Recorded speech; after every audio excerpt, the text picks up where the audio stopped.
Hi, Haworth. This is Peter Hughes, and I just wanted to give you a brief update on the state of the district. I have one announcement first.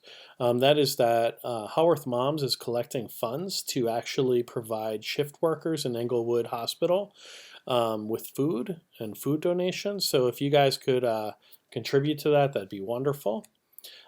Secondly, I just wanted to send a huge thank you out to my entire community of teachers, parents, our administrative team, our students. Um, we were faced with a lot of adversity.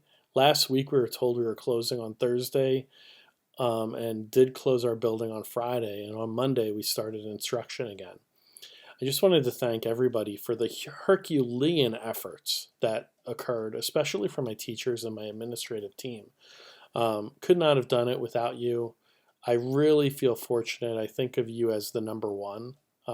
Forget it. Haworth left everyone behind. Parents, you were amazing at sending appreciative comments to my staff and my faculty, myself, keeping our morale up. And it was really wonderful because we fed that right back into the kids.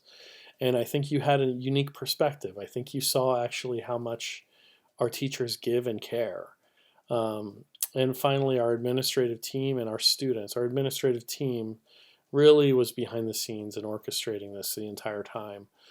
It's hard to act quickly and act effectively, but I feel like we did both. And our students who are going through a lot of transition and a lot of change. And I think everybody in our community is, as we face this thing together. But that's the key. We're facing it together, not individually. General advice going forward, because I do have a crystal ball on these things. I think back to situations in my life, even teaching, of what we can expect. Here's my advice. Look for the blessings in all things.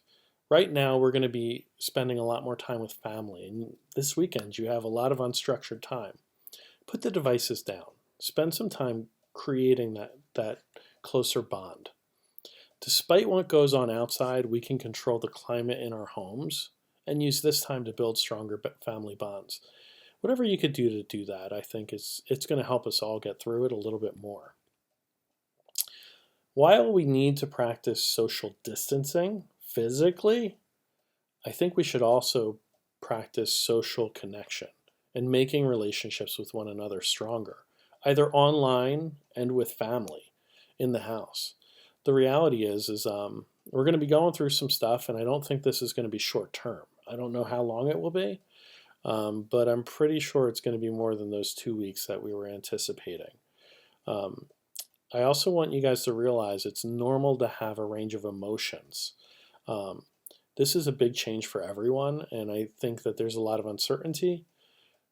Don't be afraid to process that, and don't be afraid to actually examine those emotions.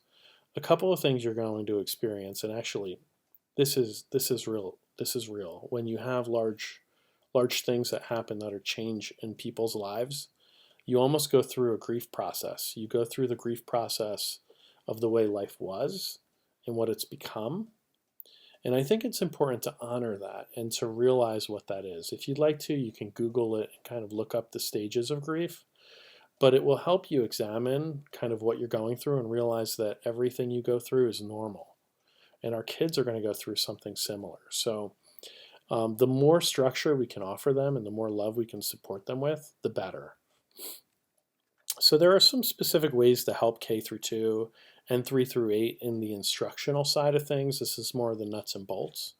One is watch the quality and quantity of submissions. My teachers are going to do their best to respond, but it's not always instantaneous, and it can't be all day. So one of the things that I have as feedback is we have to come to common ground with what is too much feedback and what is too little, etc. So that's going to be something we're going to have to struggle through, and it'll take us a little bit of time. The second thing is in 3 through 8, real-time communication is new, and we're figuring it out still. Also, I have a philosophy with my teachers, and that is emotional health first. This week, we're trying to create routine, structure, and FaceTime with the kids. When they look back on this moment, they won't really remember what we're teaching, but they will remember how they felt.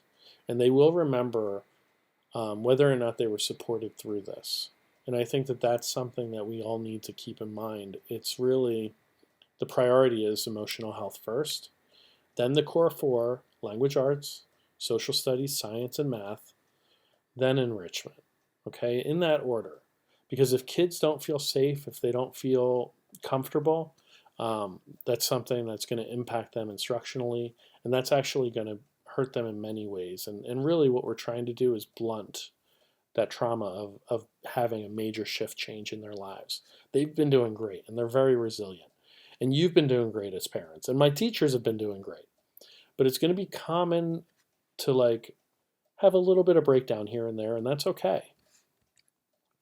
What we need from you, the realization that our teachers are in the same boat. They have childcare, teaching from home, personal situations. We all need to have patience with one another as we find our new normal. And finally, expectations are different now. The real goal is emotional safety for everybody and to make sure that we're supporting one another as a community. That's the priority. Academics, of course, will go in there, and that actually gets wrapped in. But our goal is really to make sure that everyone feels safe and everybody is well. Other ways to help. Submit videos to help with student morale. Volunteer to help our HHSA provide enrichment videos that, like, even if it's just reading a book and being a guest author or a guest mystery reader, that would be great. If you submit those to our HHSA, they will actually give those videos to us. We'll put them in as resources for the teachers, and wherever the teachers can plug in, that would really be helpful. Finally, encourage your child to get involved in the afternoon and evening enrichment classes. The whole purpose of that is to ensure that the kids feel connected. It's actually about addressing their social needs more so than anything else, and it's really important. So I'm hoping you'll get them on board with that. And finally, I needed to talk a little bit about student privacy and special ed law. Right now, we have a conflict between special education laws and privacy versus student to teacher and student to student connection, and it has to do with the cameras. So in special ed classrooms, we're turning off the cameras currently because the law is that we can't record special ed students because we can't release who else is special ed in that class. What we're asking for from parents is that they actually submit an email to Dr. O'Reilly waiving that and saying, no, my child can use a camera so that the child can connect better to the teacher and their peers. Now, that is optional. It's really up to you, but it's something that I think will help socially and emotionally for the kids. So that's it for me, everyone. I just wanted to wish everybody a great weekend. Go have a relaxing time. I hope that the parents enjoyed my little gift yesterday. And I'll see everybody on Monday. Take care.